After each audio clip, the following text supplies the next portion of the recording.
Hi, I'm Tyler, and this is the Fox Valley Film Critics in the morning by the fire and with a cup of coffee and a tie. This week on the show, we're going to be discussing the next in the lineup of the AFI's Top 100 American Films, Who is Afraid of Virginia Woolf, as well as everyone's favorite society simulator, Joker. Stay tuned.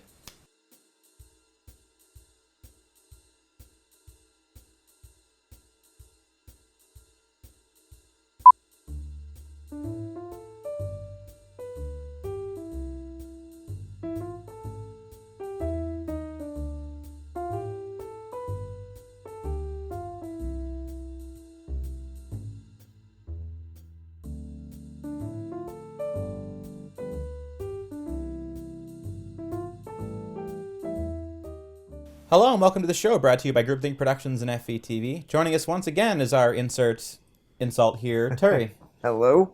I would put effort into that, but Yeah. I honestly at this point I can't even think of one. So So, Virginia Woolf. Who's afraid of Virginia? I always wanted to say Virginia Woolf. Who's afraid of Virginia Woolf? So, yeah, it's a weird, long, awkward title, but so yeah. Hey, had you seen this prior to this week? Because I Nope. only just watched it this Monday. same here. I not this Monday. I actually watched it last night. I picked it up at the library and then watched it last night and then finished watching it this morning. And I know we were kind of talking about this before the show and everything like that. It very uncomfortable and disturbing is a little bit of an understatement because I also think it was, in my personally, it was a good film. So I think that with some really powerful performances by Elizabeth Taylor and Richard Burton. What did you think? It's very good. I can see why this is on the list. I mean, obviously, a lot of these films on the AFI list have a cultural factor in them. There's obviously kind of a boomer sensibility to the list. So it's if you grew up in that time, I'm sure this would have been like one of those movies it's on the list because of how transgressive it is Sure. and how edgy. It kind of reminds me of Streetcar Named Desire a lot, where there's a lot of transgressive language and a lot of seething resentment and dark satire underneath it. Although for me, I kind of get caught up in the fact of how stagey it is. I mean, it's the same problem I had with Streetcar, which is that this is one of the most immaculately written scripts that's probably floating around Hollywood at the time. But being that it was centered on a play, it comes off as very stagey in the film adaptation. So it's all very restrained and it's all very single location and it's all focused on the dialogue and these central four characters, I believe. It's just Yes. four. Mhm. Yeah, so it's not like it's very well done, but it does not play very well to my caffeine-addled Yeah. millennial brain. Well, I get what you're saying because I know, like, with the movies that we're used to nowadays, the generation is like climax, action, a little bit of dialogue. But, personally, I kind of fall into that too because there is no action in this movie, really, other than the time Well- when they drive to the bar and a few when they get a little bit belligerent with each other. But it is mostly dialogue. And in my opinion, a movie that's going to be mostly dialogue has to be really good dialogue or it's going to, like, you're just going to lose it. And I think that it's not, the dialogue in this was just excellent. Taylor and Burton both portrayed two people that are just loathe each other and miserable in their existence with each other. And so I think without that, you would just kind of like, remember when we did Nashville? Yeah. You would have that feeling, like I a lot had like the that exact same Robert feeling in Altman that. feeling, where you're just like, "What am I watching and why?" Like, Why am I watching a guy sing the same song 10 times in a Yeah, row? I mean, yeah. we were talking earlier. My connection was to Network, which Yeah. that movie stands out to me as a film that's one I've connected to very deeply on since Sure. we watched it on the show. But what the difference is with that film is that, I mean, that's mostly talking. There's not a lot of action in there, but it's a much more cinematic and driven story. Sure. It's clearly intended to be a film first. With this, it wasn't a film first. It was a book and then a play, and then it was filmed apparently by a first-time director too.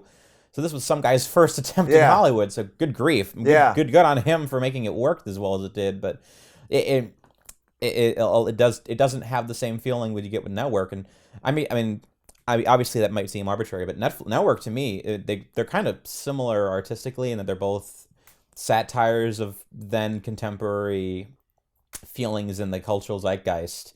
I mean, this one's obviously about bubbling feelings of societal dissatisfaction and the lies people tell themselves and stuff like that, and the fact that people just don't want to address problems that are going on in society, like faltering marriages and the downfall of the American dream, to whatever degree you want to call that, or alcoholism, Sure. Yeah. domestic abuse. Yeah.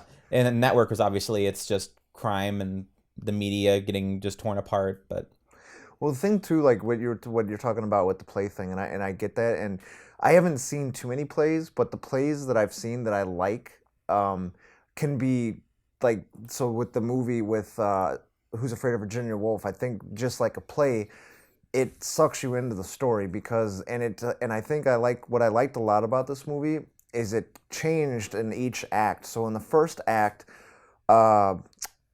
Elizabeth Taylor and Richard Burton are almost kind of funny. Like they insult each other, but they're both drunk. They just got back from parties, so you're like, okay, so these two. But then as it goes on, then you realize how Elizabeth Taylor is, and you're like, oh my God, you start to feel sorry for Richard Burton. You look at him like the victim. And then there's that one scene where he gets left in the living room with George Siegel, the young guy. He gets left in there, and all of a sudden, Richard Burton just starts talking and talking and talking and talking, and you realize he is just as mean as his wife is in the film, and loathes her the same way and everything like that. And then it's like, and then by the second act, you almost like you look at both of them together as horrible. And the two young couple is like these poor kids, they just came over because it was the head of the university's daughter and her professor husband. They just came over for a nightcap. And then by the end of it, you realize that all four of them are just they're not good people. Like, and Elizabeth Taylor and Martha, that was her name, Martha and Martha. Well, there's actually, those are actually, I listened to a podcast and someone pointed out those are very intentional names, because you know what major persons in American history had the name George and Martha? Yeah, first president of the United States and his wife. Yep, George Washington and Martha Washington. Like, and so obviously there's a little bit of sly commentary in there, I assume, but very cynical, very satirical. And I think, did you at the end of the movie? Did you end up? You felt sorry for both of them. I felt sorry for both of them, but at the end, you kind of get the feeling that poetic justice, they get what they deserve. Like, they deserve each other, and they deserve, because they're not good people. Neither one of them. I mean, I don't know what I felt with that, because I hadn't quite rationalized it that far, but possibly. I mean, maybe I don't know if this movie is advocating for divorce as a solution. But, yeah. I mean, obviously divorce isn't a good thing. Yeah. As my generation can confirm, but I mean, maybe this is one of those, like, this is like a pre-1970s movie where, like, society is a lie, your traditions are lies. Get divorced, do whatever you want. But that was the part that it's because it builds it up towards the end, like it builds it up throughout, because it's like they tell these stories, and each one of them, when the other one tells a story, says, "Oh, he told you that? Did he tell you this part, or did she tell you this part? How about this part?" They're all lies. And they're all, it's like, but it's like, then it's like you can't separate. And there was a line in there that I think it was Elizabeth Taylor that she said truth versus reality or something like that. I forget what it is. And like truth versus irreality or something, and you can never tell. And he said something, and she said true. So you know that they don't know truth versus rationality, I think. So it's like, that was the part right there. It's like, you don't know. And even at the very end, with the big reveal about their son and everything, it's like, these people have just made up. Were they that miserable in their own lives that they've just made up these terrible lies that they tell to complete strangers to make their lives relevant? Is that maybe what it is? Like the John Ford must have watched this before he shot Man Who Shot Liberty Valance. Yeah, because that movie ends on the exact same note as this movie. Right? You're definitely left with a lot of questions. And okay, would you consider the ending? Would you consider that a happy Hollywood ending? Do you think that they like, maybe in like a studio mandated sense where it's like surface happy, but there's like the subtext is like, oh, all this is just going to keep continuing into the future. Like, oh, they may have kind of resolved-ish it, but the problems didn't go away. They're still borderline alcoholic and abusive. So, But I think too, with one of the things too that could be said in this for both of them, because in the '60s this wasn't as big of a thing, was mental issues. this is 50s. This is late 50s. Is it late '50s? I thought Yeah. it was '66. I thought it was 50s. I'm gonna say 50s. Okay. So. But mental health, because it's one thing to spin yarns and tell lies, but they both believed their lies. And they both, and it was like this, that mental health, it was the alcoholism, and it was the just being in that situation with each other. And I mean, and again, the societal thing is like, for better, for worse. Yeah, for better, for worse, till death do you part. And it's like, well, that's the worst right there. And I definitely think that if it was made today, I think they would touch on the mental health aspects of it. I mean, yeah. Nowadays it would be a completely different movie.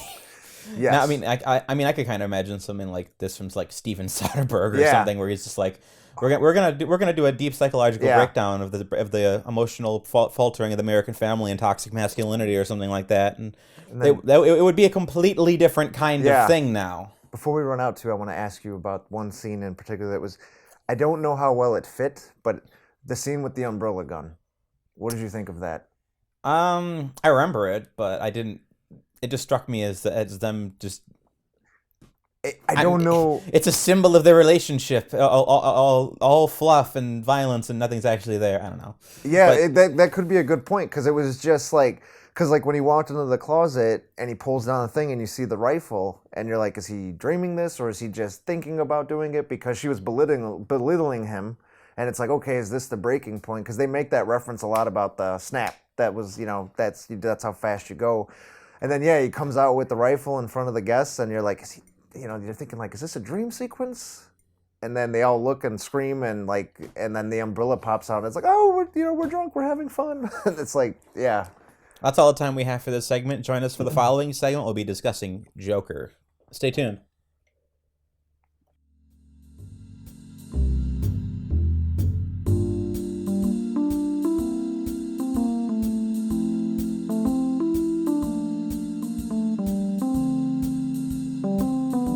We live in a society. That is the joke. What did you think of Joker? Can I take the cop out and say I don't know?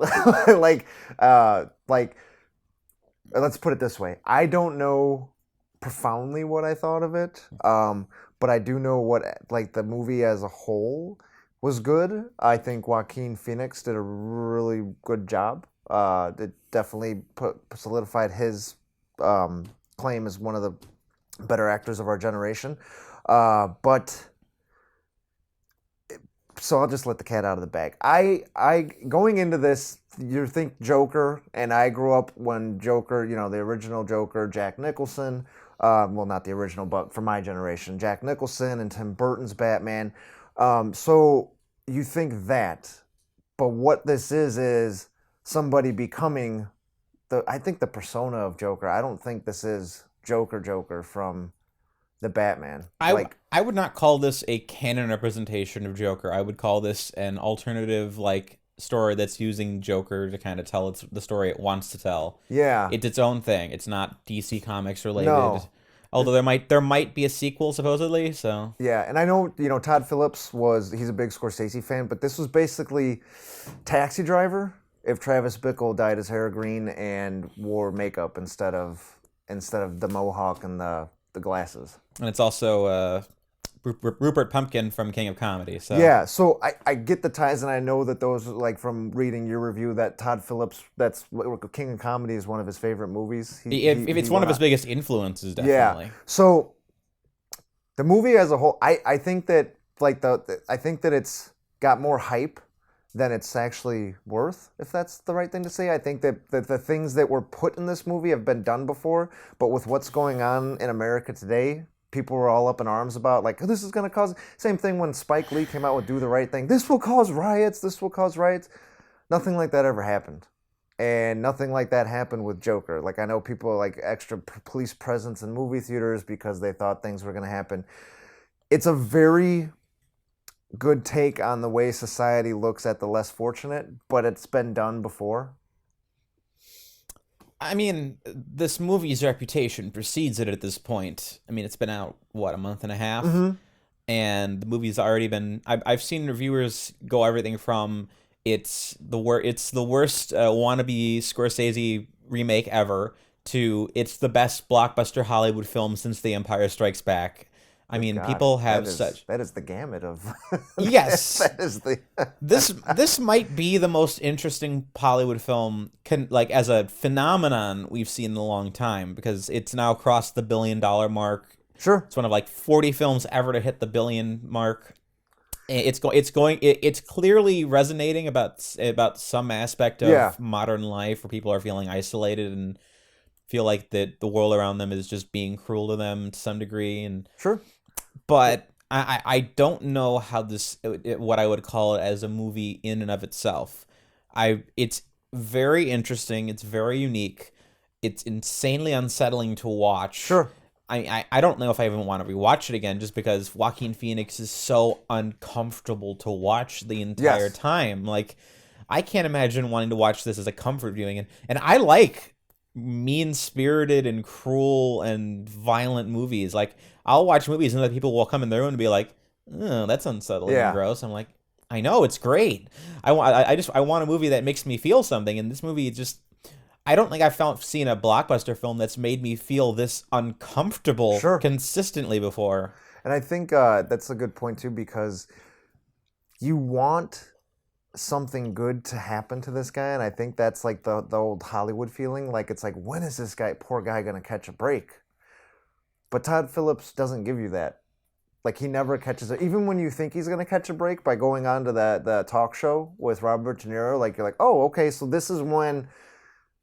He doesn't. He just bumbles along under his new persona of Joker. I will say we're not going to reveal any major plot points, but we are just going to talk about the general structure. But if you've seen the trailer, it's obvious. Like most of this movie isn't a big reveal movie. No. Well, there are a couple reveals, but they're all kind of awash in ambiguity because of who the Joker is and who everyone else in his life is. So. But as I said, we kind of discussed how we feel about the meat of it. We can talk about the potatoes. Beautifully shot, and I think Todd Phillips did great things with the colors in the movie. And one of my favorite scenes of all time of that entire movie is the whole scene where he comes out. He's in full makeup. He's got the suit, and it's Gary Speck. Isn't that who that was? I think so. The stadium anthem or whatever that was, and he's walking, and then he's on the stairs, like walking down the stairs dancing. That was like one of my most favorite scenes of the entire movie because that's when you're like, okay, this is Joker. This, like, you can tell it's like Joker basically doesn't care. It's like you can tell they spent their entire budget to make wherever they shot look like 1970s era New York City. Sure. With the entire streets are lined with garbage. There's graffiti everywhere. You brought up a good point. I also like how Gotham City itself kind of became a more central character in this film. Oh yeah, the city itself is like the character in this. Like because you've never seen Gotham this in depth in any of the other Batman movies. This is a very deterministic look about how society creates its own like demons. Yeah, and it's it's a little uncomfortable to watch in that sense, but. It wouldn't work if you didn't visually see what the city was and who the people living in it are like. Sure. Yeah, and and the thing that I was gonna say too, going along, when I got done seeing the movie, I saw it with my wife, and she was like, "So what did you think?" And the first thing I said was like, "I could have used more Joker." I was like, "He's in every scene." But I could have used more of him as Joker. But I get it because. In the time frame, Bruce Wayne is still a little kid. He's not Batman yet, so that whole dynamic where he becomes the Clown Prince of Gotham wouldn't have worked then. Honestly, I get it, but I would have liked a little bit more of seeing him take on that persona of Joker. Honestly, the full bedecked Joker costume kind of felt superfluous to me because this is so detached from that him just putting on a Joker costume, it doesn't feel like he's becoming the comic book character. It feels like he's a mentally ill man who's dressing up like a clown. Yeah. And it just adds another layer of complete discomfort to it, like watching a mentally ill guy on live television dressed up in full clown regalia. And it's not even But it's like Carl Jung, the archetypes. He became an archetype to escape his own reality. He just I couldn't handle it guess. I mean, anymore. you could say this is a movie about him becoming purer and less detached, and then maybe that because there's all these weird scenes in the movie where after he does what he does, he'll go somewhere and he'll start like dancing, and it's this moment of like bliss and quiet away from his normal life. And Yeah. it's clear that this is like an expression of his internality finally being like momentarily at peace, and you see that it's brought to a head in the scene where he dances down the stairs, Yeah. which obviously that's kind of the point. It's about this character coming to find some sort of catharsis for all the way he's been treated his entire life, and it's just this constantly winding spiral. Yeah. But but he sums it up beautifully before he does the final transformation with that line. I always thought my life was a tragedy, and now I realize it's a comedy. What will become the most disabused quote in the history of cinema. Oh, for sure. But but like you said, did you ever read The Killing Joke? Yes. Because that whole thing was, I think there's a little bit of that in this movie where it's like, that's the joke. Like, you don't know if any of this is real. Yeah, I mean, I'm wondering if they're gonna try to like force him into the Matt Reeves Batman movie now. Yeah. Because apparently that movie is gonna be decked out with like an enormous cast. Oh, really? So they just cast what's his name, the John Turturro as as the big crime godfather from the Batman Falcone, Begins. Carmine Falcone. Yeah, Nice. Okay. I forgot his name.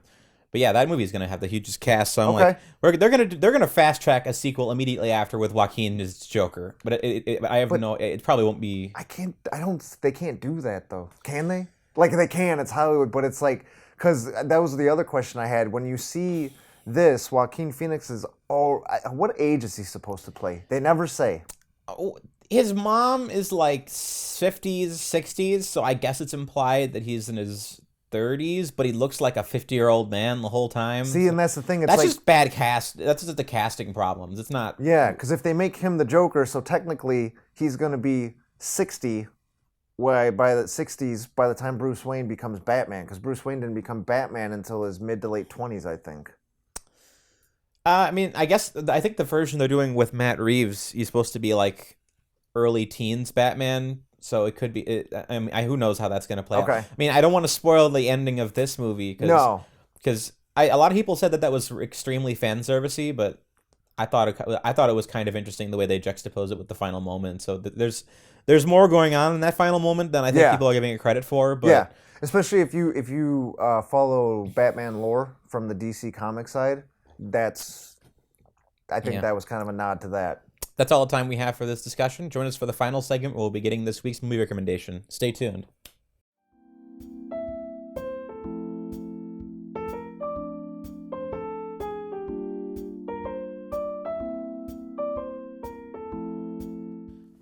Hello and welcome to the final segment. We're going to be handing things over now to Terry for this week's movie recommendation. All right, so being me and liking to keep with the themes, I'm going to go out on a limb here, and for my movie recommendation, in keeping with the themes of what's true, what's untrue, truth and reality, I wanted to recommend Paul Verhoeven's 1990 film Total Recall, because it's the best Total Recall, not that new one with Colin Farrell. And it fits. I think it. The more I think about it, the more I think it does fit that theme of like reality versus, or fiction versus nonfiction. Because in this film, it's Arnold Schwarzenegger when he was at his best as the blockbuster star that he was. He's a man that basically has visions of going to Mars, but he lives on Earth, and he goes to a place called Total Recall that basically implants memories into his head. To make him believe that he's been to Mars and everything like that. And basically what ends up happening is he goes to recall, and the story will have you believe that he that the memories that when they tried to implant the memories, it awoke other ones that had been locked away inside of his mind, and he realized he was actually a double agent who stole plans from a big corporation on Mars that wanted to keep all the oxygen for themselves, but he knows that there's an alien artifact that would release oxygen into Mars, thus letting the main villain, Cohagen, play, I think Ronnie Van Zant, I think was his name, something like that. He was big in the Paul Verhoeven, big villain in the Paul Verhoeven movies. But basically, yeah, he goes back and goes and so goes to Mars, a big adventure and everything like that, saves the day, and it's like, but like I said, with Truth versus Reality, at the end of the movie, you don't know if it's real or not, and I think that fits with the theme. Yeah, I mean, I've seen it I think once or twice. I need to watch it again because that movie is freaking awesome. But for 1990, it's pretty good special effects. I mean, definitely dated now. Especially the scene where his eyes are popping out. Yeah, but and you got everything that you could ever want in a Schwarzenegger movie. Violence galore, bad acting to the point that it's good, and Schwarzenegger one-liners. I mean, that's basically all you could ever ask for. Did you ever see Verhoeven's new movie Elle from a couple years ago? No, I want to get more into his canon because there are a few of his American films that I like, but I know that his Dutch films are supposed to, like, really highly respected. The ones like when he did a lot of with Rutger Hauer and everything. I know his Dutch films are really highly respected. That's kind of what got him started here in America. Yeah, I mean, he makes some of the most personal. Well, all of his American movies are extremely personal, and they've all got a lot of edge to them. Yeah, Basic Instinct for starters. Yeah. I mean, his movies are either insanely multi-layered or they deeply loathe the audience, as the case was for Starship Troopers. Yeah, which again, I think Paul Verhoeven definitely here I think will fall more into cult status because I think a lot of his movies are like Starship Troopers. Even Twister. Twister was him? I believe Twister was Paul Verhoeven. I think and even Twister was like. Not a great movie, good summer movie, but I think it'll have cult status. I can't imagine that as a Paul Verhoeven movie because it doesn't have his like edge. There's no like political commentary. There's no. Sometimes maybe that was like his selling out movie, like where it's like, hey, you want to make it big, you got to make a PG-13 movie. I can't even imagine what him selling out would look like, let alone. Yeah. Good grief. Yeah, I could be wrong. I thought that was Paul Verhoeven, but it may have. I'm pretty sure it was. I thought it was Dutch director. It might be a different one. So, but yeah. Camera guy, is that Paul? He's saying no. No, it wasn't. Okay, I was wrong. When I know the guy, Milos Forman. John DeBont. They picked a Frenchman. Great. Okay, all right. So I was totally wrong on that. I'll eat that one. But no, yeah, actually, Total Recall's been out for a long time, and anybody, especially now, Arnold Schwarzenegger is still a big name in Hollywood. So if you know him, watch Arnold Schwarzenegger. Arnold Schwarzenegger movies are basically the ones that you just get together with your friends and laugh and watch. Just good action films. I've heard good things about Last Action Hero. That's all the time we have for this episode of the Fox Valley Film Critics. If you want to find past recordings of the show, you can do so at the Groupthink Productions YouTube page. You can follow me on Twitter at AntisocialCritI. That's critic without the C at the end of it. And you can find my past written reviews at Legal Insurrection, Geeks Under Grace, and the Ed blog. I'm Tyler with the Fox Valley Film Critics. Have a wonderful day.